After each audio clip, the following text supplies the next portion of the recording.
Baik, selamat siang sahabat Bina dan sobat Galeri Kuliner Rembang. Assalamualaikum warahmatullahi wabarakatuh. Salam sejahtera untuk kita semua. Jadi terima kasih yang sudah hadir di kesempatan kali ini di live Instagram dengan Rumah Sakit Bina ya dok ya, bersama Dokter Eka Prasetya Budi Mulia, spesialis jantung dan pembuluh darah. Selamat datang dokter. Nah kali ini, kesempatan ini kita cuman sekitar 30 menit aja teman-teman untuk membahas bahaya makanan enak untuk jantung gitu.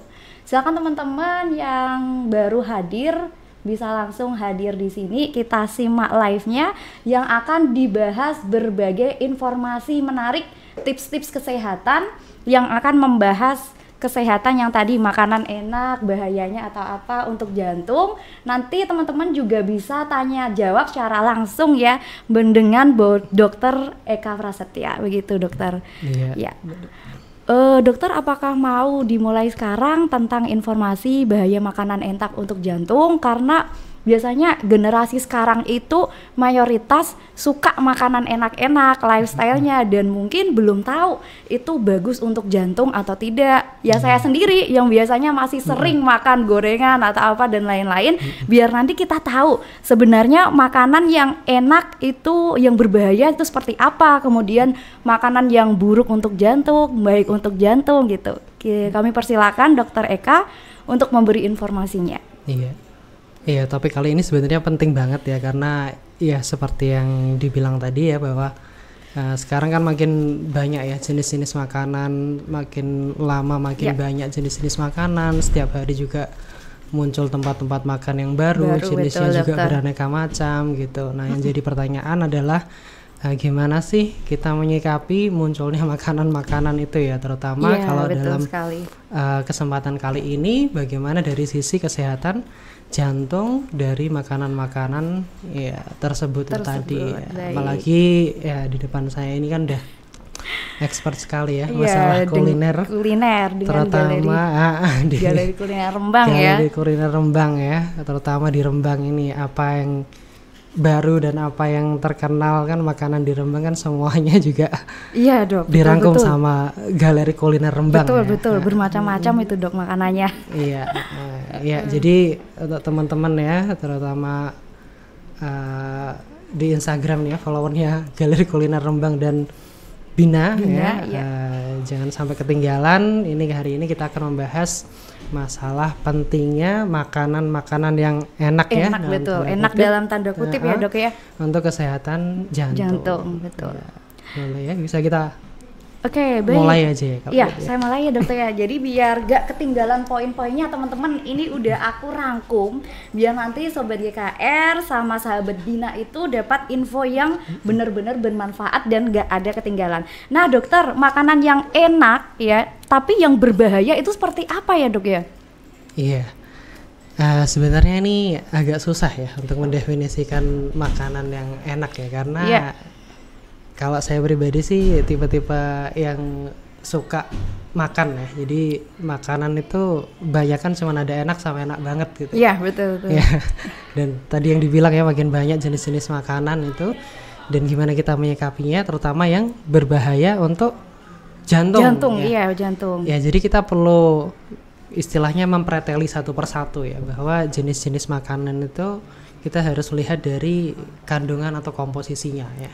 Gitu baik. Untuk menentukan makanan ini bahaya atau enggak untuk kesehatan jantung.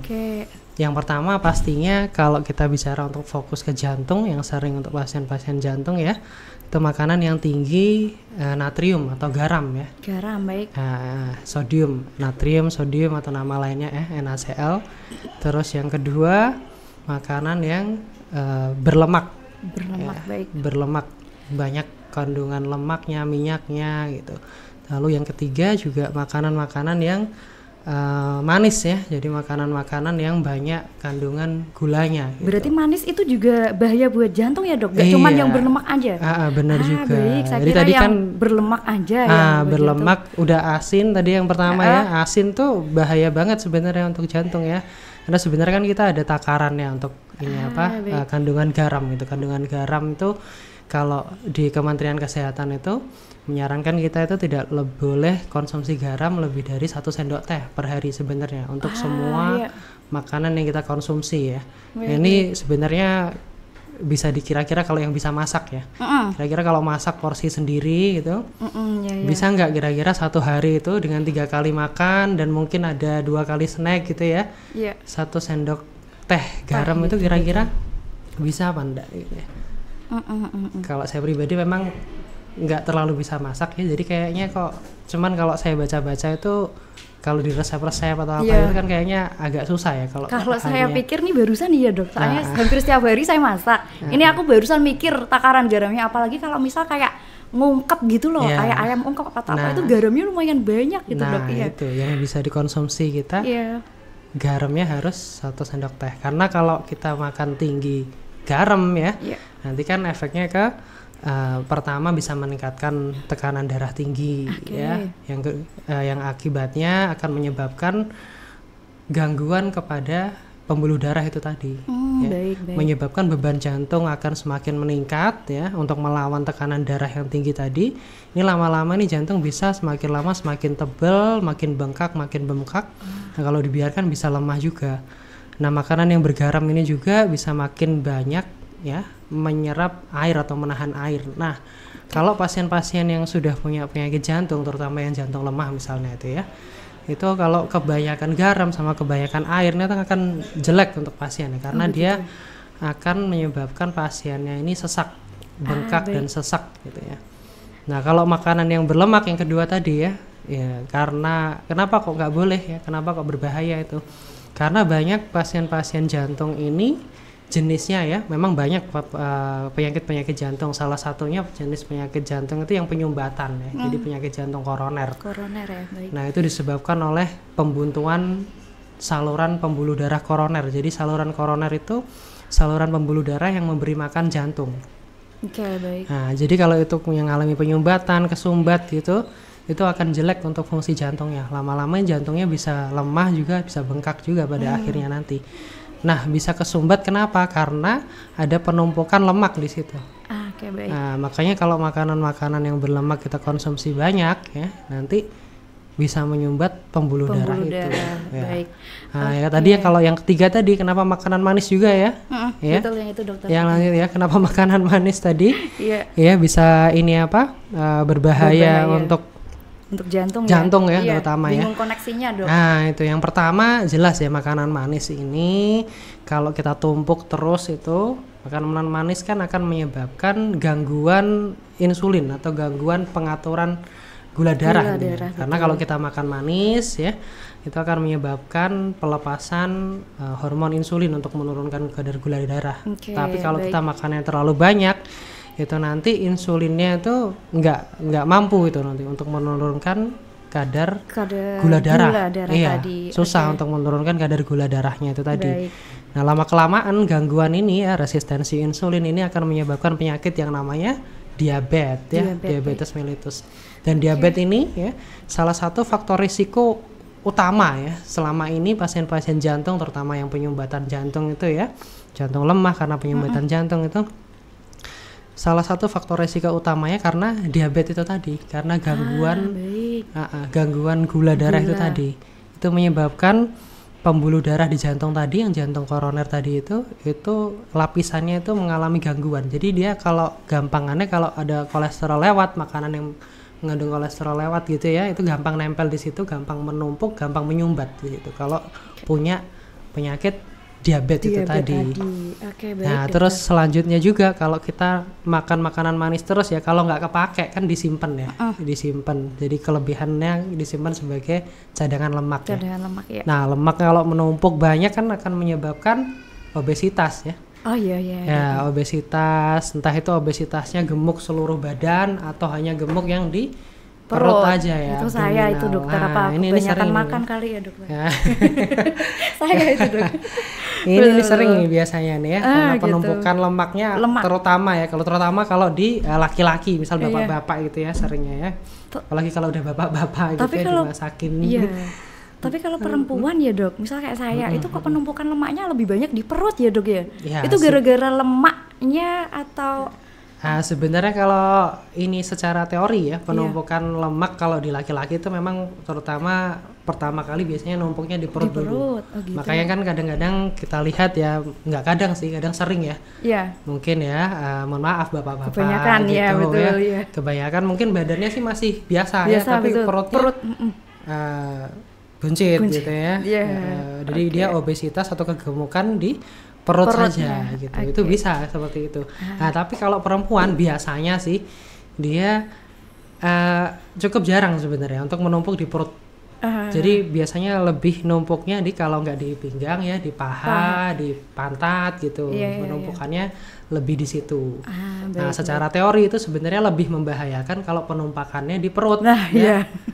Jadi kegemukan perut, abdominal obesity ya. Jadi obesitas perut, kegemukan di perut itu lebih berbahaya untuk penyakit-penyakit kardiovaskular atau pembuluh darah ya, misal kayak jantung ya, stroke tadi atau sindroma metabolik yang lain, diabetes, hipertensi gitu. Itu malah berarti ya kalau perutnya buncit sudah kayak sinyal buat aware gitu ya dok. Bener banget. Jadi kalau perutnya buncit ya kita harus hati-hati ya sebenarnya, karena ini termasuk salah satu faktor resiko yang cukup tinggi. Walaupun mungkin ya kadang-kadang kan bisa ya berat badan normal, tinggi badan normal, kita ngitung BMI ya, indeks massa tubuh mungkin masih normal lah dalam batas atas. Tapi kalau ternyata kok lingkar perutnya mulai lebar ya, mulai meningkat ya gitu ya.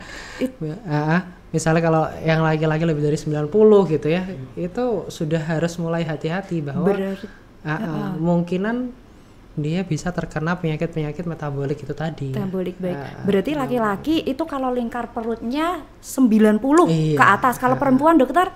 Ya 80. Jadi baik nanti sobat GKR sama sahabat Dina nanti dicek ya lingkar perutnya. Sudah mulai 80 90 nambah itu tadi ya, harus kita cek. Berarti saya masih aman dok, 80 pas. Masih aman ya nanti, masih bisa makan-makan. Masih bisa makan-makan. Gak apa-apa, makan-makan dulu aja. Nanti dietnya belakangan. Ya, Baik dokter, tadi dari informasi dari dokter saya mencatat ada poin yang menarik banget nih sobat GKR. Jadi lemak ya tadi yang bisa menyebabkan gangguan jantung ya dokter. Nah itu lemak itu kan saya dengar ada 2 jenis, lemak jenuh dan tidak jenuh. Itu semua lemak itu nggak bagus buat tubuh atau ada lemak-lemak yang mungkin diperlukan tubuh dokter? Saya masih bingung tentang hal itu. Atau bedanya? Jadi kalau kita mau ini membedakan ya untuk lemak yang kita konsumsi ya, itu kan memang ada yang membedakan lemak jenuh, lemak tidak jenuh. Kadang ada yang nambahin juga lemak trans juga itu lemak ya, jadi itu lemak jenuh yang kayak ditambahin untuk proses kimianya, ditambahin hidrogen untuk membuat masakan-masakan olahan gitu ya. Nah sebenarnya yang cukup harus diwaspadai itu ya, itu adalah lemak yang jenuh sebenarnya. Baik. Karena efek kepada tubuh untuk ke metabolisme kita ya, itu untuk lemak jenuh ini dapat menyebabkan peningkatan menyebabkan peningkatan kolesterol jahat atau yang sering kita sebut kolesterol LDL itu ya.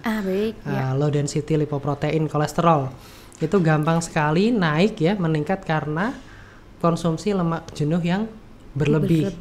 Sebenarnya kita tetap perlu untuk LDL itu sebenarnya ya, kolesterol itu, tapi kalau berlebih itu yang membahayakan karena LDL itu tadi, kolesterol jahat itu tadi, kolesterol yang menumpuk di saluran pembuluh darah itu tadi. Kalau di jantung ya gampang kena penyakit jantung koroner atau serangan jantung. Kalau di otak ya gampang stroke ya. Gitu ya. Kalau mungkin di kaki gitu ya, penyumbatan pembuluh darah kaki yang sampai ke amputasi dan sejenisnya gitu ya. Iya dokter. Nah gimana sih kita bisa membedakan ya makanan ini ya tadi ya, perbedaannya ini kira-kira lemak jenuh atau lemak tidak jenuh ya. Yang pertama dari sumbernya terlebih dahulu ya, kita bicara soal sumbernya. Nah lemak jenuh ini biasanya seringnya lemak-lemak yang dari hewan ya. Jadi lemak dari hewan ini sering sebagai lemak sumber lemak jenuh. Jadi entah itu nanti ya gajih ya, ya lemaknya daging-daging gitu. Margarin itu termasuk? Mentega ya, mentega karena dari hewan itu kan termasuk juga itu. Terus habis itu kalau ayam yang mungkin kulitnya gitu ya, Iya. atau mungkin kalau jeroan-jeroannya kayak otak gitu yang kayak ini apa lemak gitu ya, kayak kolesterol gitu. Nah sedangkan kalau yang lemak tidak jenuh ya, tak jenuh, itu seringnya sumbernya yang dari ini apa tumbuhan ya, tanaman ya, mungkin ya kayak minyak kelapa gitu ya, atau margarin gitu ya. Baik. Itu sebagai sumbernya perbedaannya. Nah kalau kita lihat juga penampilannya, biasanya kalau di suhu ruangan ya, di suhu ruangan itu kalau lemak jenuh itu biasanya suhu ruangan atau agak dingin gitu ya, beku biasanya, jadi padat gitu. Iya. Nah kalau padat ya kan biasanya kan kita kalau makan gulai ya, apa rawon itu kan di atasnya kalau udah itu kalau udah dingin kemerambiang kan, gitu Dok. itu kan ada malah lapisannya itu ya. Iya. Bisa diambil, dicemilin gitu kayak kerupuk gitu ya. Berarti kalau masuk tubuh nanti bentuknya juga kayak gitu ya Dok, kayak apa udah padat-padat gitu juga misal. Iya, jadi bisa ini apa ya, sebenarnya metabolisme untuk lemaknya sih hampir sama ya nanti ya, antara lemak jenuh sama tidak jenuh. Cuma nanti kalau lemak jenuh kan akan lebih berbahaya itu tadi ya. Nah, sedangkan kalau tadi yang lemak, kalau yang ini apa tidak jenuh biasanya kan dari tumbuhan tuh ya, kayak minyak gitu kan, kalau di suhu ruangan ya akan tetap seperti itu, tetap cair ya, jadi nggak akan berubah jadi padat.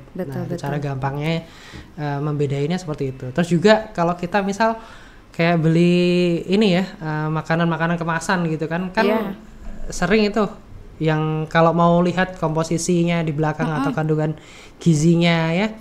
Ya itu bisa juga dibedain nih, kira-kira makanan ini ngandung lemak jenuh apa tidak jenuh gitu ya. Cara kan lihatnya dari mana itu Dok? Biar komposisi biasanya. Iya biasanya kan komposisi kan kadang ada yang mencantumkan saturated fat gitu ya. Jadi lemak jenuhnya berapa gitu. Baik. Nah kalau kita terpaksa makan makanan yang nggak masak sendiri ya, kemasan itu tadi ya, kalau bisa pilih yang itu tadi saturated fatnya atau lemak jenuhnya sedikit, yang sedikit gitu, baik. Oke. Gitu baik sih. Iya. Jadi teman-teman nanti bisa sambil disiapkan pertanyaan buat bertanya langsung ya, sambil nyimak. Kalau mungkin ada pertanyaan bisa langsung diketik juga atau nanti pas sesi tanya jawab gitu. Nah ini ada yang menarik nih, kita kan membahas tentang bahaya makanan enak ya dokter ya. Nah ini saya mau ngasih sedikit contoh makanan yang orang-orang ngiranya itu enak Dok. Ya makanan-makanan yang zaman sekarang ya. Misalnya kayak French fries yang digoreng-goreng itu loh kayak French fries. Kemudian orang Indonesia mohon maaf itu banyak sekali makanan yang digoreng dokter. Kalau kuliner Indonesia yang tren sekarang ini ya Dok, itu gorengan atau apa, hampir semua. Iya betul. Iya, hampir semua goreng sih. Iya. Kemudian ini kan sebentar lagi puasa nih Dok. Nah, ini kayak misal kue-kue kering itu Dok, itu termasuk apa namanya kategorinya. Nah gitu. Jadi kalau misalnya seperti kayak kentang goreng atau mungkin gorengan-gorengan itu termasuk berbahaya untuk jantung nggak Dok? Atau mungkin kalau kita benar-benar pengen makan makanan itu, mungkin kita porsinya seberapa gitu biar masih aman untuk tubuh? Iya. Gitu. Ya sebenarnya ini yang susah ya. Nah, ya. Terutama di Rembang ya. Di Rembang kayaknya kalau konsumsinya kita ini kalau makanan nggak digoreng tuh nggak kerasa kayaknya. Iya. Kalau tepung ketemu minyak itu sama dengan enak Dok. Nikmat banget ya kalau udah tepung digoreng. Nikmat itu.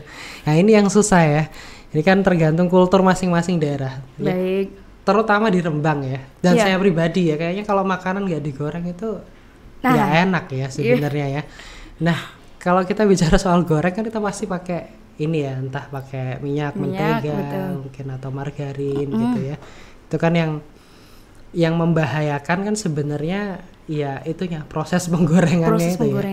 Baik. Ya karena minyaknya itu tadi ya. Apalagi yang masaknya deep fried ya. Jadi kayak yang banjir minyaknya celup itu kan nikmat banget itu bior gitu ya. Iya biasanya sekarang lagi kayak ayam utuh itu udah kayak fried chicken utuh masukin semua minyaknya merasuk semua terus apalagi nggak pakai ditiriskan dulu, nggak, ini langsung dimakan. Lebih enak kelihatannya ya, tapi yang justru yang berbahaya ya itu tadi ya. Jadi karena banyak lemaknya yang masuk ke makanan itu tadi ya itu tadi kan akan menjadi satu sama makanan terus masuk kita konsumsi ke dalam tubuh melalui proses metabolisme yang akhirnya nanti numpuk dan bisa menyebabkan penyumbatan di mana-mana itu tadi di pembuluh darah ya.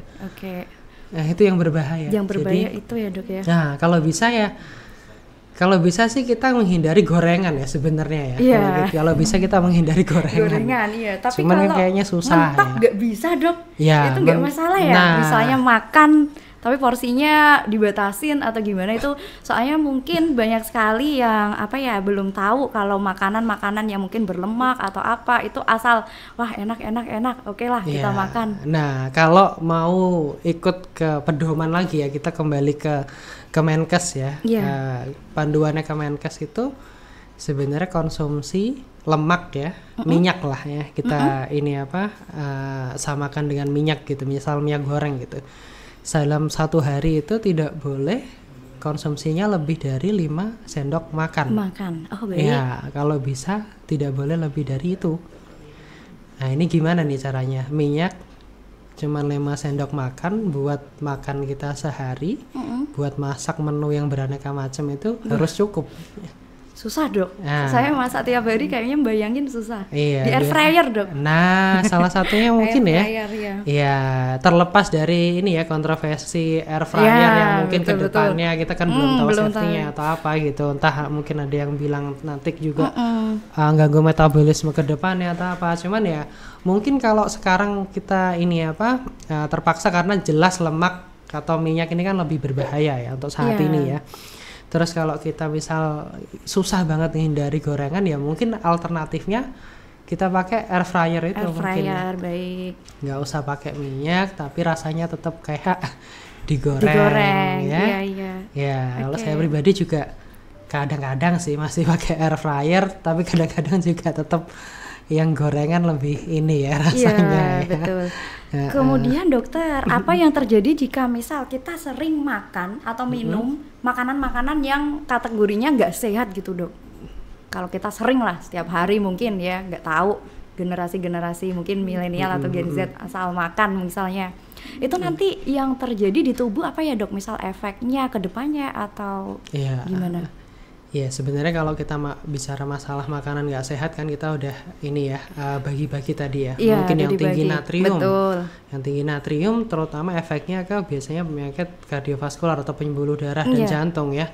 Entah nanti tekanan darahnya tinggi. Menyebabkan kakunya pembuluh darah, terus menyebabkan bengkak jantung karena tekanan darah tinggi itu tadi. Terus kalau makanannya tinggi lemak bisa menyebabkan penyumbatan pembuluh darah, baik. stroke ya, atau penyumbatan pembuluh darah di kaki yang akhirnya nanti mungkin bisa diamputasi juga kakinya. Nah, terus juga kalau makanan-makanan yang tinggi gula itu tadi ya bisa menyebabkan kegangguan resistensi insulin ya, menyebabkan penyakit diabetes. Terus kalau baik. bahkan mungkin kalau ya mohon maaf konsumsi sampai alkohol gitu ya, itu kan efeknya lebih luas lagi, entah nanti gangguan liver, gangguan jantung juga yang lemah bengkak karena alkohol itu juga ada, bahkan sampai gangguan ke sistem saraf ya. Berarti tergantung jenis makanan yang dikonsumsi Iya. tadi ya dok ya. Baik. Dokter yang biasanya udah sering ketemu dengan pasien jantung ya, mungkin ini sobat GKR atau sobat Bina ada yang mungkin pengen tahu tips-tips atau ada yang sakit jantung, mungkin biasanya makanan yang dilarang untuk kesehatan untuk apa orang yang sakit jantung itu apa ya dok? Makanan yang harus dihindari lah. Ya. Ya jadi sebenarnya Kalau udah sakit ya dok ya. Ya kalau udah sakit ya. Iya. Ya sebenarnya sih kalau bisa kita jangan sampai sakit jantung ya, iya, Dok. dengan menjaga makanan itu tadi sebelum sakit. Tapi kalau ternyata udah sakit jantung nih terus kita pengen tahu gimana sih ininya apa diet yang bagus gitu ya. Ya sebenarnya kalau pasien-pasien jantung itu kita bagi-bagi ya, kita biasanya membagi pasien jantung itu dengan yang pasien yang gagal jantung dengan fungsi pompa masih baik ya. Atau pasien gagal jantung yang memang fungsi pompanya turun atau memang sering kita sebut biasanya jantung lemah gitu ya. Baik ya. Ya, yang sering jadi perhatian biasanya ya kita ke pasien-pasien jantung yang terkait dengan fungsi jantungnya yang sangat lemah, yang menurun jantung lemah itu. Jadi jantung lemah itu terjadi ketika jantung ini dia itu tidak bisa memompa dengan baik ya. Baik. Jadi pompanya ini tuh orang normal misalnya mompa terus bisa keluar darahnya itu minimal mungkin 50% darah yang ada di jantung 50% keluar gitu. Nah, pasien-pasien yang jantung lemah ini mungkin keluarnya nggak sampai 50%, kadang ada yang cuma 30%, 20%, bahkan yang keluar cuma belasan persen, sisanya masih tetap ngumpul di sini. Ini karena pompanya lemah. Dan biasanya juga disertai dengan jantungnya ukurannya besar ya, bengkak gitu jantungnya. Nah, yang harus diwaspadai juga sama ini sebenarnya ya. Jadi secara umum pasien-pasien jantung pun ya mirip mungkin kayak pasien-pasien darah tinggi, terus sindrom metabolik yang lain, terus pasien-pasien gula juga, dan akan sangat baik kalau diterapkan ke orang sehat juga ya. Yang pertama juga tetap sama, kita harus membatasi konsumsi garam itu tadi ya, natrium ya. Jadi kalau mungkin di orang sehat 1 sendok teh sehari. Nah kalau di jantung lemah karena dia makin sensitif terhadap penambahan tekanan darah tinggi atau penambahan cairan, jadi thresholdnya atau batasnya bisa lebih rendah lagi, nggak boleh sampai 1 sendok teh misalnya. Ada yang bilang setengah sendok teh garam, malah lebih susah lagi, lebih hambar lagi ya. Lebih nggak kerasa lagi ya. Kalau kita bicara makanan itu. Terus yang kedua juga sama ya, lemaknya tadi dibatasi. Makanan yang manis-manis juga tetap dibatasi ya. Kalau manis-manis tuh gula kalau mau dikonversi, kalau di pedomannya Kementerian Kesehatan cuman 4 sendok makan ya gula sehari bolehnya ya. Terus juga konsumsi cairan atau air minum. Nah kalau orang sehat kita suruh banyak minum ya kan. Kalau orang sehat suruh minum 8 sampai 10 gelas misalnya per hari.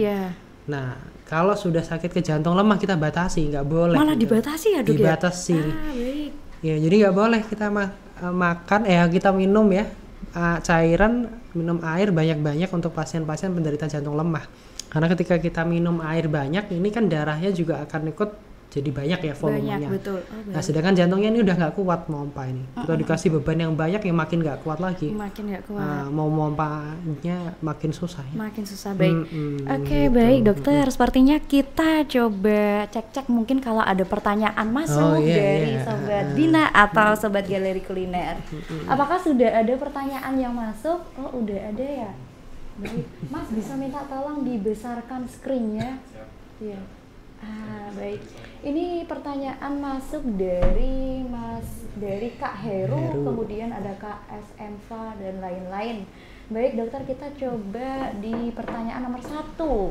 Izin bertanya Dokter Eka, apakah makanan berminyak, asin, dan mengandung santan harus dihindari bagi yang mempunyai penyakit jantung? Terima kasih dok, salam sehat. Kita coba bahas satu pertanyaan dulu dokter.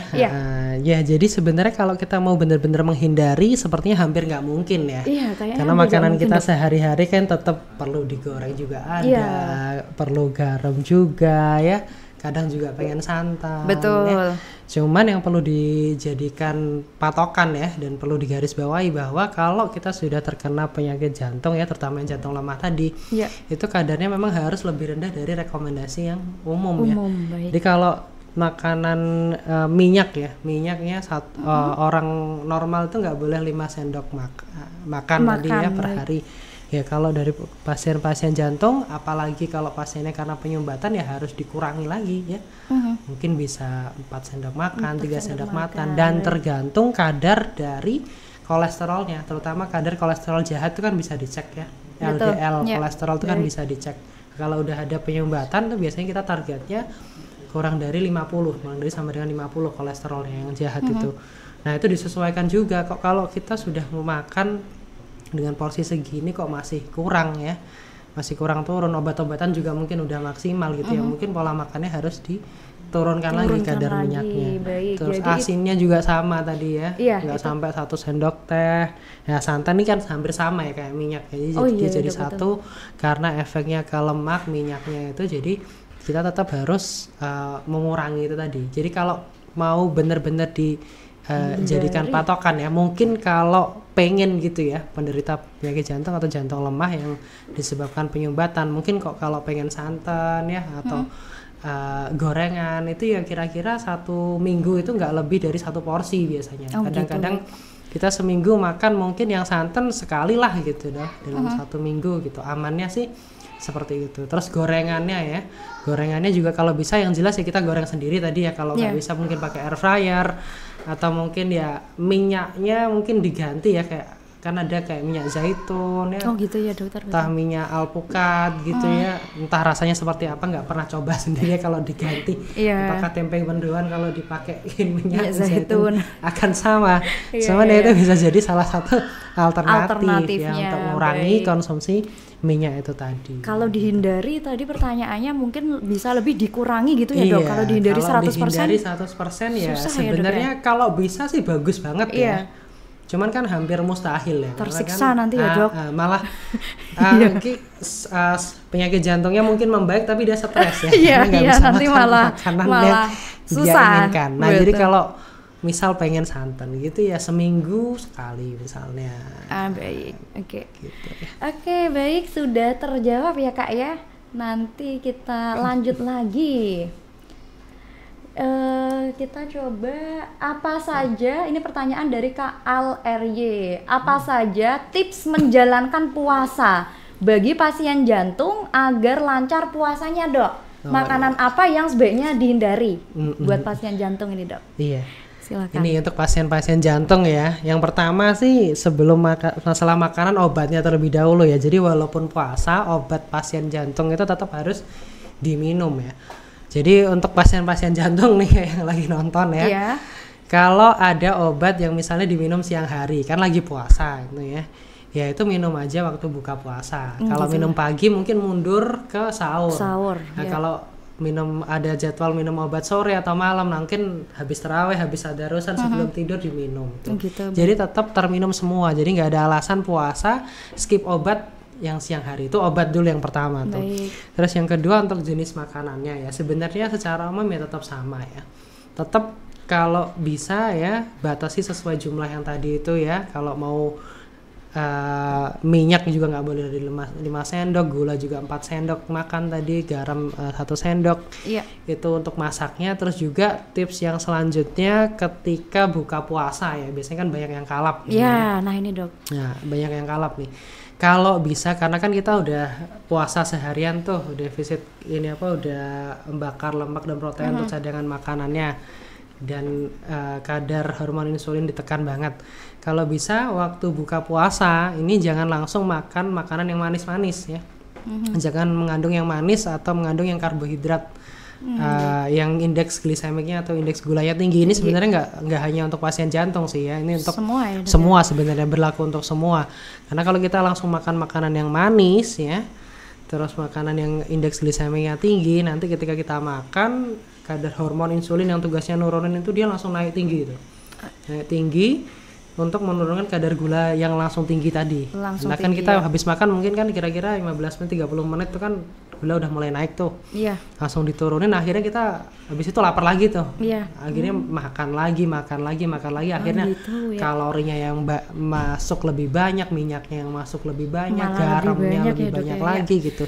Nah, jadi kalau bisa ya buka puasa itu ya mungkin ya air putih aja mungkin sama kurma untuk ngasih gula dikit, nggak terlalu tinggi indeks gulanya, sama sayur dulu terlebih dahulu, terus sama protein dulu misalnya lauknya dulu yang sudah diolah sedemikian rupa sehingga lemaknya nggak terlalu banyak tadi ya. Itu mungkin dimakan dulu ya 15-30 menit kemudian mungkin kita baru barengin sama makanan yang karbonya tadi berat itu. Tadi ya. Itu sih kalau untuk tips waktu ini. Dan juga ya karena pasien jantung biasanya kan obatnya banyak ya. Lambungnya biasanya suka kena komplikasi karena banyakan obat, lambungnya kena. Iya, jangan sampai makan makanan yang asem juga, pedes juga ya kalau waktu lagi puasa. Nanti nggak kuat karena masalah di lambungnya puasa. Baik. Jadi kalau untuk pasien jantung itu apakah harus minum obat selamanya atau mungkin nanti bisa sembuh lepas dari obat gitu ya dok? Nah ini tergantung nih. Tergantung. Kalau ini penyakitnya jantung lemah ya. Jantung lemah ini memang harus seumur hidup walaupun fungsi jantungnya udah balik normal, tapi itu kan normal karena dijaga oleh obat ya. Nah ketika obatnya dilepas nih setelah sekian periode nanti lemah lagi, nah ngembaliinnya lebih susah, jadi makanya tetap dipertahankan dengan obat. Kalau jantung lemah memang harus tetap minum obat walaupun fungsi jantungnya sudah normal. Mungkin jumlahnya mungkin bisa berkurang ya, tapi akan ada obat yang tetap diminum terus ya. Sama kayak penyumbatan jantung juga tetap minum obat terus seumur hidup gitu. Tapi kalau mungkin kayak penyakit jantung yang hanya karena darah tinggi, yang kita sudah berhasil merubah lifestyle ya, olahraganya udah bagus, pola makannya udah baik, terus tensinya udah mulai terkontrol, turun-turun sendiri tuh bisa. Kalau itu bisa lepas obat. Oke, sepertinya pertanyaannya sudah terjawab. Kita lanjut satu pertanyaan lagi mungkin ya dok. Ini sebenarnya pertanyaannya banyak sekali, tapi karena kita waktunya cuma 30 menit saja, itu jadi tidak bisa menjawab semua pertanyaan. Nah, sahabat Bina sama sobat Galeri Kuliner Rembang bisa stay tune di live Instagram Rumah Sakit Bina yang akan ada biasanya setiap bulan ya dok ya? Setiap bulan akan ada live-nya dengan berbagai informasi bermanfaat. Nah, kali ini membahas bahaya makanan enak untuk jantung, dan biasanya nanti juga akan ada materi-materi lain juga. Nah, ini satu lagi pertanyaannya. Enaknya yang mana ini dok? Ini dokter yang pilih aja nih, yang kira-kira menarik untuk dibahas.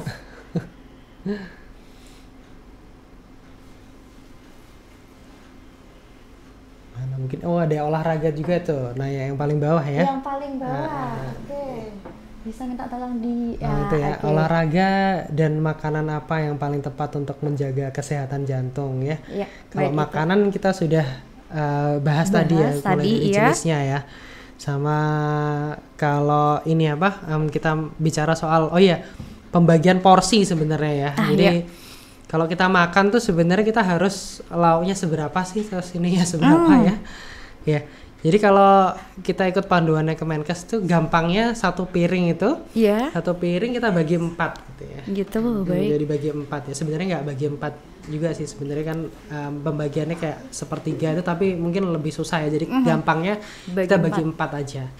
Nah, karbohidrat itu porsinya hanya 1/4 piring ya. 1/4 piring, baik. 1/4 piring. Jadi kalau kita mau samain lebih gampang lagi, kalau kita mau ambil nasi ya mungkin satu kepalan tangan kita aja ya. Ini udah cukup untuk nasinya kita ya.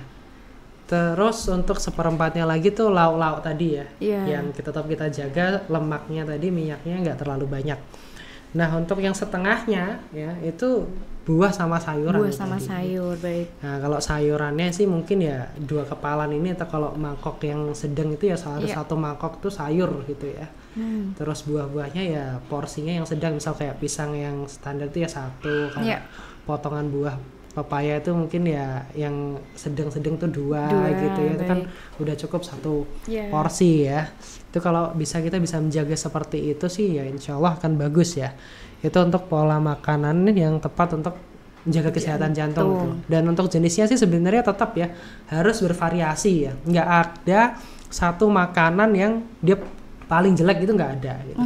Paling bagus juga nggak ada. Jadi ketika dilarang ini nggak boleh gitu ya, terus nggak makan itu juga sama sekali gitu ya, padahal tuh makanan kesukaannya dia mungkin ya. Terus ini bagus nih, akhirnya dia makan itu terus gitu, nggak berubah-berubah menunya, jadi tiap hari makannya itu terus. Itu tetap nggak bagus. Yang bagus adalah kalau kita makan menunya bervariasi ya, lauknya ganti-ganti, terus karbonya juga mungkin bisa ganti-ganti, yang kadang beras putih biasa, kadang beras merah, atau mungkin kadang-kadang ganti oat ya, atau quinoa gitu misalnya. Sayurnya pun juga ganti-ganti, mungkin sekarang bayam, besok kangkung, buahnya juga ganti-ganti, karena kandungan masing-masing itu kan bervariasi dan semuanya akan saling melengkapi gitu. Itu untuk makanannya. Dan kalau untuk olahraganya ya, nah ini secara umum ya, untuk olahraga menjaga kesehatan jantung ini sama sebenarnya dengan menjaga kesehatan pada umumnya ya. Tetap kita disarankan untuk olahraga yang paling bagus adalah intensitas sedang ya, dengan jumlah menit per minggu ya 150 menit. Jadi kalau dibagi rata 1 minggu itu ya kira-kira 5 hari dalam seminggu, 1 harinya kita olahraga setengah jam ya. Nah, olahraganya apa? Sebenarnya jenisnya macam-macam. Kadang ada yang intensitas sedang ya, moderate itu, kadang ada yang jogging, sepedaan gitu, mungkin senam jantung, senam aerobik, renang gitu, misalnya jenisnya seperti itu. Dan targetnya kira-kira ini dengan lari yang seperti apa yang saya, atau sepedaan yang seperti apa yang saya sudah mencapai, intensitas sedang itu. Nah sebenarnya kalau punya smartwatch misalnya itu lebih gampang gitu ngukurnya. Itu biasanya kalau kita setting smartwatch itu kan udah ada dia bagi zona-zona itu ya untuk exercise itu ya. Nah intensitas sedang itu kira-kira ya di zona 3, zona 4 gitu kalau di smartwatch. Tapi kalau mau ngitung benar-benar intensitas sedang itu ketika denyut nadi kita ya, kalau mau ukur pakai smartwatch juga bisa kan, kalau lagi olahraga kan nadinya kelihatan tuh ya, naik betul. Ya. Itu kalau nadinya kita naik kira-kira 50-70% denyut jantung maksimal. Nah denyut jantung maksimal itu cara ngukur gampangnya itu angka 220 dikurangi usia kita ya. Misal usianya 30 tahun gitu ya. Jadi denyut jantung maksimalnya 220 dikurangi 30, 190 itu denyut jantung maksimalnya.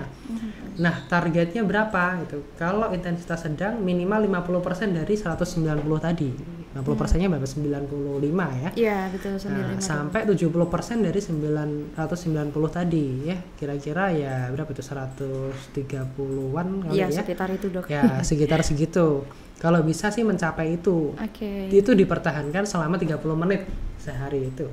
Jadi kalau mau benar-benar bagus ya 30 menit itu hanya intinya saja, nggak termasuk pemanasan, nggak termasuk pendinginannya. Berarti gitu. Intinya tadi yang olahraga saja kalau bisa sih segitu ya. Baik. Tapi jangan langsung seperti itu kalau yang memang belum kuat ya. Iya. Atau kalau yang misal kita nggak ini nih lagi ketinggalan smartwatch-nya atau belum ada smartwatch, kita nggak bisa ngukur denyut nadi, itu kita bisa pakai kita pakai namanya Borg scale ya, skala Borg gitu. Itu kapan kita kok merasa sudah ngos-ngosan ya, dimana kita sudah nggak bisa menyanyi ya. Kan kita lari, kalau lagi lari tapi itu kan kadang mungkin masih bisa sambil bersenandung ya. Itu berarti kurang tuh. Oh gitu. Nah, kalau udah agak ngos-ngosan ya, sudah ngos-ngosan mau nyanyi susah tapi masih bisa ngomong sepatah dua patah kata gitu, masih bisa ngomong, itu kemungkinan besar sudah mencapai targetnya. Targetnya. Kalau sampai biasanya perutnya sampai sakit itu, Dok. Nah, ini yang susah ya. Biasanya kan lari ada yang gitu, Dok, sampai nggak kuat sampai sakit itu. Ini kurang pemanasan nih, kurang pemanasan atau dia habis makan sebelumnya ya, jadi entah otot-otot di dinding perutnya, diafragmanya atau limpanya memompa darah lebih keras untuk membantu pencernaan, itu akhirnya kram, sudukan. Oh iya, itu sudukan maksudnya, Dok. Iya. Saya kira dulu kebanyakan lari gara-garanya. Nah, kalau pemanasannya bagus ya, dan pemanasan bagus, terus ini naik bertahap, denyut nadinya itu harusnya nggak akan sampai seperti itu. Dan kalau sudah terbiasa ya, jadi kalau sebelumnya nggak pernah olahraga sama sekali, terus langsung dipraktekin tuh. Saya mau lari 30 menit intinya tok, saya mau panasan 5-10 menit, habis itu langsung lari itu. Ya habis itu mungkin bisa pingsan karena nggak pernah terbiasa. Iya, betul. Nah, harus latihan dulu. Mungkin misal hari ini ya udah lari-lari kecil aja dulu 5-10 menit dulu. Seminggu mungkin segitu terus. Minggu depannya naik 10-15 menit.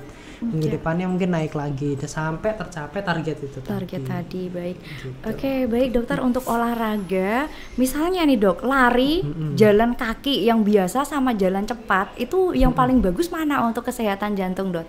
Iya. Lari ya, lari atau jalan cepat, jalan biasa gitu, sama jalan kaki. Biasa lah ya, jalan kaki ya. Sebenarnya penelitiannya nih beda-beda ya sebenarnya ya. Cuman tetap yang jadi patokan adalah kalau kita berhasil mencapai ke intensitas tadi nadi itu tadi ya, denyut nadi, denyut jantung yang sesuai target itu. Baik. Dan bisa dipertahankan selama durasi itu tadi tertentu, itu tadi selama 30 menit sama ya. Itu efeknya juga akan tetap sama-sama bagus. Jadi kadang-kadang ya, orang yang lari cepot gitu itu kan langsung cepet mencapai denyut nadi tinggi di target. Terus dia mempertahankan sama dia yang jalan cepet itu kan pelan-pelan naik juga tetap bisa itu. Jalan cepet tuh juga bisa naik ya. Treadmill yang lari kenceng sama treadmill yang dia cuman pakai inklinasi yang naik ya. Tapi speednya nggak terlalu tinggi, itu juga kalau mau diukur nadinya juga tetap bisa mencapai, sama-sama bisa mencapai itu. Jadi kalau asalkan target nadinya tetap mencapai dengan durasi yang diperlukan itu tadi, itu sama-sama baik. Dan mau gerak model apapun ya, itu tetap lebih baik daripada yang nggak gerak sama sekali. Baik dokter. Oke dokter, untuk olahraga tadi, kemudian kebetulan saya punya temen yang ada sedikit sakit di jantung itu pernah tanya, bisa nggak sih dok orang yang sakit jantung itu olahraga seperti nge-gym gitu loh dok? Itu kan lagi hits banget sekarang gym itu bisa nggak ya dok? Iya, ya sebenarnya tergantung ya. Kalau mungkin penyakit jantungnya mungkin kayak kelainan jantung bawaan, kelainan katup bocor gitu dan sudah dikoreksi, sudah dioperasi misalnya atau sudah ditutup, gitu bisa aja. Aktivitas seperti biasanya. Tapi kalau ragu sih sebelumnya dipastikan terlebih dahulu ya ke dokter jantungnya, karena kita akan ada pemeriksaan terlebih dahulu. Misalnya kita bisa ngetes pakai treadmill itu kira-kira kuat dipakai olahraga apa gitu untuk saat ini. Bisa kita ukur tuh kapasitas aerobiknya, matchnya, fungsionalnya itu bisa kita ukur. Nah tapi kalau ternyata pasiennya memang masih dalam kondisi lemah jantung, ya ini harus hati-hati banget. Teman saya lemah jantung maksudnya dok? Apa? Lemah jantung katanya. Ya kalau memang pasiennya dalam kondisi lemah jantung ya, ini harus hati-hati banget. Pemilihan olahraganya harus benar-benar dikonsultasikan, karena pasien-pasien yang lemah jantung itu biasanya kita masih membatasi terlebih dahulu latihan-latihan yang resistance weightlifting ya, resistance training, weight training itu masih kita batasi. Terutama yang nge-gym itu kan pasti kan banyak yang ngeden ya, tiba-tiba ledakan energi gitu. Nah betul. Itu kalau jantungnya masih nggak kuat tiba-tiba bisa berhenti tuh jantung tuh, kolaps langsung ini. Gitu ya dok ya. Ya jadi kalau yang jantung lemah memang harus hati-hati banget. Jadi harus tetap konsul dulu ke dokter jantung. Dokter jantung. Baik. Berarti pertanyaan tadi sudah terjawab ya dok ya, yang tentang olahraga tadi. Dan ini saya mau tanya dok, itu dari zaman kecil atau zaman dulu itu banyak orang-orang bilang kalau tangan kayak basah berair itu loh dok, itu masalah di jantung, itu bener nggak dok? Enggak ya? Oh berarti enggak ya, sebenarnya ini mitos ya. Jadi semua masalah keringetan basah itu katanya gitu, enggak di tangan ya, ini dia pasti sakit jantung. Enggak ya, berarti jadi enggak ya dok ya? Ada beberapa kondisi tuh ya, kadang-kadang kelenjar keringatnya lebih banyak memang di sini, hiperhidrosis itu bisa keringetan gitu. Dan kadang-kadang juga ya mungkin 1-2 pasien jantung yang memang lagi kondisi lemah jantung banget, tensinya turun, ngedrop, terus habis itu perdarahannya nggak sampai ke ujung-ujung jari, telapak tangan, mungkin bisa bikin dia dingin ujung-ujung jarinya, terus mungkin mengeluarkan keringat dingin. Nah itu mungkin bisa begitu. Tapi mitos kalau semua ini berair itu jantung. Oke, baik, akhirnya sudah terjawab teman-teman.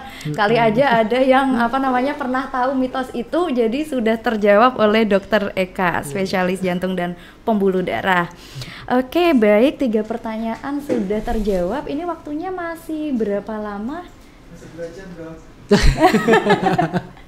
masih mau terawih nih, sampai terawih teman-teman, sampai terawih seminggu lagi. Oke, baik. Ini saya ada pertanyaan yang menarik lagi nih dok. Sebentar ya dokter. Nah ini yang tadi kepikiran saya dokter.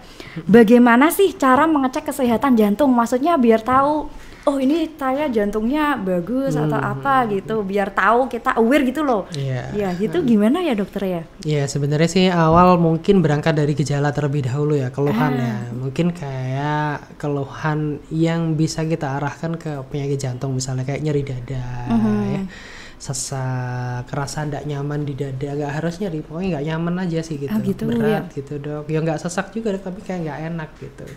Terus kadang-kadang pasiennya suka debar-debar atau kadang-kadang suka pingsan gitu tuh, beberapa gejala yang mungkin bisa dikaitkan dengan keluhan jantung. Berarti kalau ada gejala seperti itu lebih bagus diperiksakan ya dok ya? Iya, kalau ada seperti itu lebih baik segera diperiksakan. Nanti akan mendapatkan pemeriksaan yang lengkap ya di Bina ini, kita bisa melaksanakan pemeriksaan kayak rekam jantung terlebih dahulu, ronsen dada, bisa dilakukan treadmill ya yang tadi ya saya bilang, yang ngetes ini penyumbatan atau mengecek kapasitas kebugaran masing-masing orang, bisa pakai treadmill itu.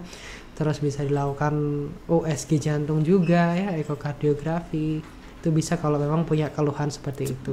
Tapi kalau yang nggak punya pun juga, karena sekarang kan ya namanya ini ya, kita hidup dengan lifestyle yang seperti Iya. ini ya, makanan yang kita sebutkan tadi itu Iya, kan merajalela betul. di mana-mana ya. Betul. Bahkan beberapa bulan terakhir ini udah ada beberapa sih pasien-pasien yang serangan jantung di usia 30-an gitu 30-an, ya. iya baik. Nah, bahkan paling muda kemarin usia 28 kalau nggak 29 tuh udah ada yang serangan jantung gitu.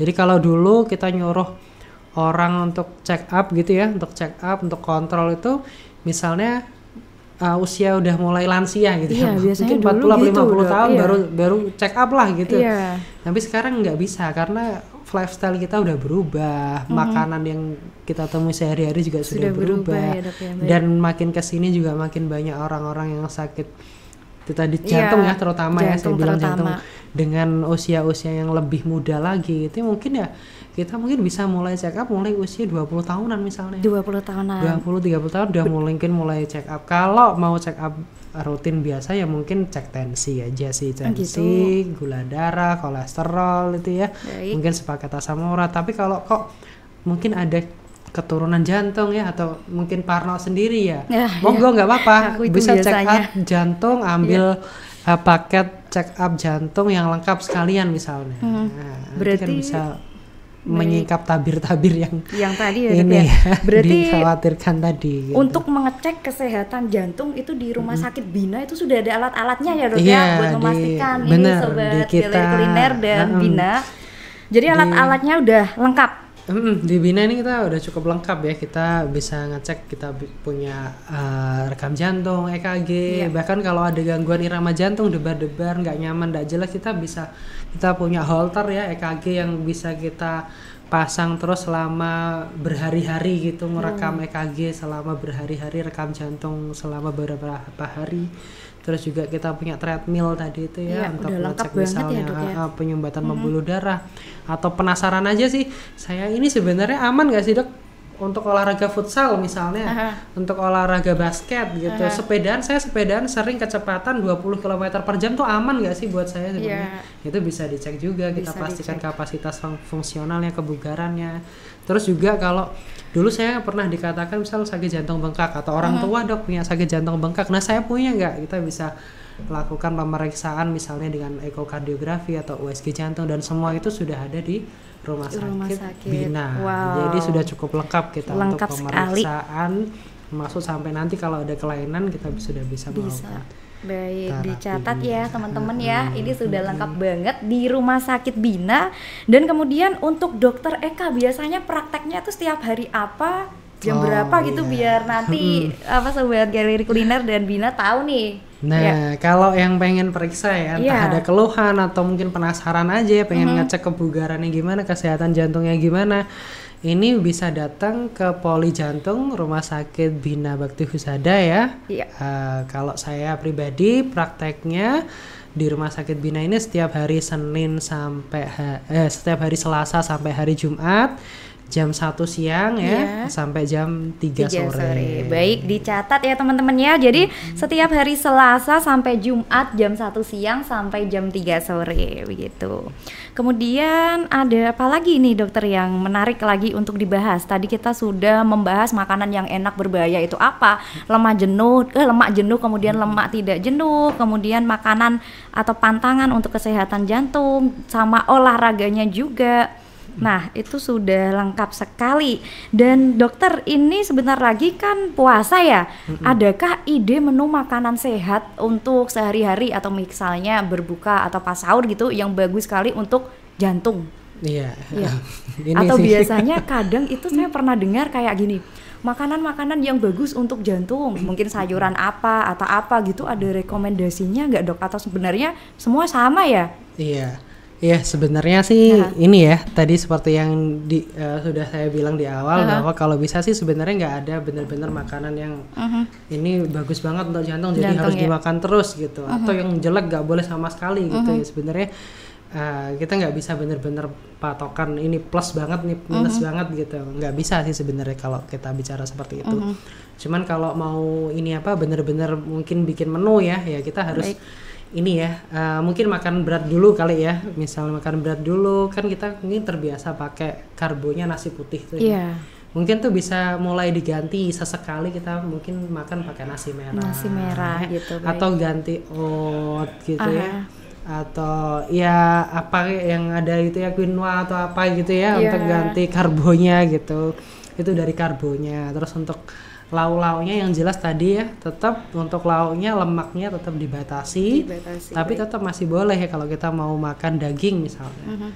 Yang penting jangan yang berlemak ya. Kalau daging ya yang ya atas dikit mungkin ya, sirloin gitu apa yang masih aman kan, lemaknya dikit gitu ya, itu mungkin masih aman gitu. Terus kalau untuk makanan laut ya ikan laut mungkin ya yang lebih bagus untuk ini. Terus kalau untuk ini apa, sayur-sayurannya ya masih, selama mungkin belum ada penyakit jantungnya, masih sehat ini ya masih bebas mau makan sayuran-sayuran hijau warna-warni apapun, nanti diganti lagi besoknya. Terus untuk cemilannya biasanya kalau puasa kan nggak ngemil, nggak ini ya, nggak afdol gitu ya. Betul. Nah biasanya kalau kita makannya gorengan waktu puasa, mungkin bisa coba diganti sama mungkin kacang-kacangan yang lebih sehat ya, kacang almond misalnya atau granola gitu ya. Itu untuk disediakan waktu cemilan kacang-kacangan lebih bagus berarti ya, Dok? Iya, kalau yang jelas kalau bisa ya jangan digoreng dengan minyak yang banyak ya. Jadi kalau misal almond, bahkan kacang tanah pun ya, yang selama ini orang kan mikirnya ini kacang tanah nih entah bikin jerawat atau bikin apa. Iya, biasanya mikir gitu, Dok. Bisa habis makan kacang tanah nih serangan jantung gitu. Ya sebenarnya bukan kacangnya ya, tapi kalau masaknya mungkin digoreng minyaknya banyak. Berarti cara pengolahannya. Cara pengolahannya sebenarnya yang lebih ini. Kalau mau diganti dengan itu tadi ya, kacang-kacangan dengan mungkin pengolahannya bukan yang digoreng, di air fry atau mungkin dipanggang ya, direbus gitu, itu bisa jadi alternatif pengganti cemilan tadi ya. Baik ya. Terus kalau mungkin suka yang manis-manis tuh ya, saya puasa kalau nggak ada manis nggak ada coklat nggak ini. Kalau mau makan coklat misalnya ya cari yang dark coklat ya, yang kandungan coklatnya 70-80% ke atas, rasanya masih agak-agak pahit gitu ya. Itu yang masih bagus ya, gulanya nggak banyak gitu. Dan biasanya ini kan puasa, nanti sebentar lagi lebaran, Dok. Ini Dok apa namanya, pasti nanti punya kue kering kayak misalnya kayak nastar dan lain-lain. Nah itu panduannya kalau makan itu yang amannya seberapa ya, Dok? Apa satu toples takutnya dihabisin semua nanti itu? Wah, jantungnya nanti gimana itu, Dok? Atau mungkin makan beberapa biji aja gitulah cukup? Iya, sebenarnya makannya kalau mau ngikutin bener-bener diet yang diatur untuk ini ya, untuk jantung sama untuk hipertensi itu ya, itu makan makanan manis itu per minggunya itu kalau bisa kurang dari 4-5 porsi per minggu gitu ya. Sedangkan per porsinya itu ya kalau makanan yang nastar itu ya kira-kira mungkin kalau 1 biji itu berapa gram tuh? Iya, nggak tahu, Dok, tapi iya. Jadi mungkin kalau mau benar-benar convert sama pakai telapak tangan ya, biasanya kita kayak makan makanan yang manis itu mungkin nggak sampai separuh dari telapak tangan. Baik. Iya, lebih mudah gitu ya, Dok. Mungkin ya 3 biji gitu, itu per porsi. Sedangkan seminggu nggak boleh lebih dari 5 porsi gitu ya. Jadi makan makanan yang manis ya, kalau saya hari ini udah makan misal 2 porsi ya, saya seminggu ke depan mungkin tinggal jatahnya 3 porsi lagi. Baik. Oke, saya ingat-ingat, Dok. Jadi lebih mudah seperti itu sebenarnya mengingatnya. Sebenarnya lebih mudah kayak gitu sih, kayak nasi mungkin sekepalan tangan, kayak sayur gitu mungkin 1 mangkok dengan ukuran 2 genggaman tangan gini ya, itu lebih gampang. Kalau yang berminyak-minyak itu sekali makan mungkin nggak boleh lebih dari kayak 1 jempol tangan gini ya, kalau minyaknya loh ya misalnya. Iya, minyaknya. Kan kita kira-kira nih gorengan ini kira-kira kalau ini apa dipisah minyaknya ini berapa sendok biasanya gitu. Padahal kalau diperes itu keluar minyak. Nah itu kan banyak kan gitu. Banyak itu. Nah itu kalau bisa jangan lebih dari ini 1 jempol ini 1 ya jempol. kira-kira. Baik. Oke, begitu, Dokter. Ada tambahan lagi? Ya sebenarnya kalau kita bicara masalah makanan ya, makanan untuk kesehatan jantung ini sebenarnya susah-susah gampang ya, tergantung lifestyle masing-masing ya. Karena kalau saya pribadi sendiri pun juga tetap makanan gorengan tuh lebih enak sebenarnya dibanding yang lain ya. Yang lain betul. Jadi tergantung kita menyikapinya. Kalau kita sudah tahu gini kan kita akan lebih bisa menyikapi bahwa oke, kalau memang saya susah untuk lepas dari gorengan ya, ya oke deh kita tetap goreng, tapi mungkin cara gorengnya mungkin nggak pakai minyak, misalnya air fry gitu, atau minyaknya mungkin diganti gitu, minyak zaitun, minyak alpukat, atau mungkin minyak kelapa dengan jumlah kecil gitu ya, itu bisa untuk pelajaran kita sendiri ya. Jadi untuk pesan termasuk ke saya pribadi ya. Baik. Jadi untuk sahabat Bina ya sama sahabat GKR itu kalau memang kok suka makanan seperti ini, ya udah itu berarti kita harus masak sendiri dengan tadi prosesnya yang diganti. Terus kalau bisa memang kalau memang nggak bisa masak sendiri ya, kalaupun memang harus beli di luar ya penting tadi ya hindari mungkin yang gorengan. Mungkin kalau pas beli menu di luar mungkin pilih yang panggang atau rebus gitu ya, kuah-kuahan mungkinnya lebih ini, tapi kuahnya juga jangan yang banyak minyaknya juga ya. Baik. Gitu sih. Oke, baik. Sepertinya informasi kali ini sudah lengkap banget. Nah, Sobat GKR dan Sobat Bina, jangan lupa follow Instagram Bina, Rumah Sakit Bina, juga Galeri Kuliner Rembang. Nah, satu lagi nih, teman-teman yang biasanya banyak yang tanya saya nih, Dok. Biasanya saya buat konten kuliner, Dok. Satu meja itu full makanan. Orang-orang ngiranya saya makan semua, Dok. Iya. Nah, ini teman-teman itu sebenarnya nggak saya makan semua. Itu cuman icip-icip saja ya. Iya, kadang itu orang ada yang dikira saya makan semua. Iya. Gitu. Bahkan kadang ada temen yang ikut-ikutan makan banyak juga itu nyampe semua, tapi enggak itu teman-teman. Jadi seperti kayak icip-icip aja, itu timnya itu di belakang layar banyak, nanti makan bareng ya, gitu. Iya gitu.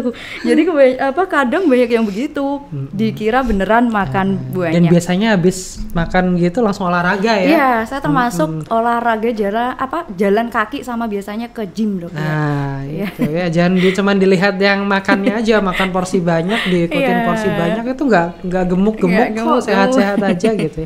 Nggak tahu di belakangnya gimana ya. Nah, oke, baik begitu. Tadi udah dibahas secara lengkap. Ada tambahan lagi, Dokter? Udah sih.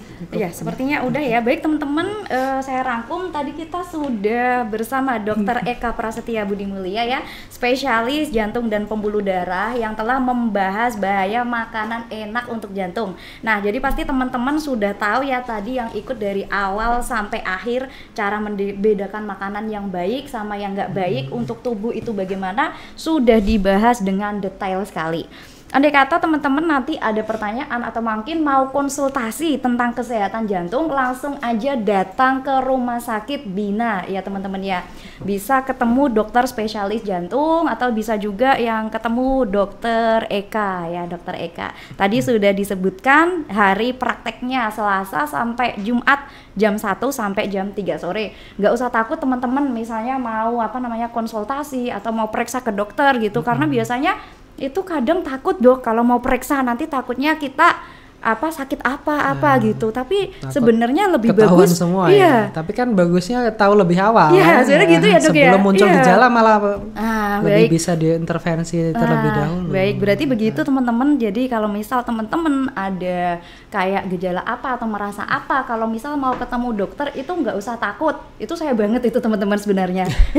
Iya, tapi memang benar nanti biar bisa terdeteksi lebih awal. Tapi sebenarnya setelah ketemu dokter itu nggak takut, rasanya seperti relax gitu loh, Dok. Udah konsultasi semua, oh ternyata seperti ini, daripada overthinking sendiri. Apalagi biasanya zaman canggih itu malah pada scroll kayak ngelihat HP jadi dokternya, malah overthinking macam-macam ya, Dok. Iya, mending langsung ketemu dokternya saja. Begitu teman-teman, di Rumah Sakit Bina ini alat-alatnya sudah lengkap ya, seperti tadi untuk mengecek kesehatan jantung sudah ada semua, dan juga cek-cek lain-lain juga ada.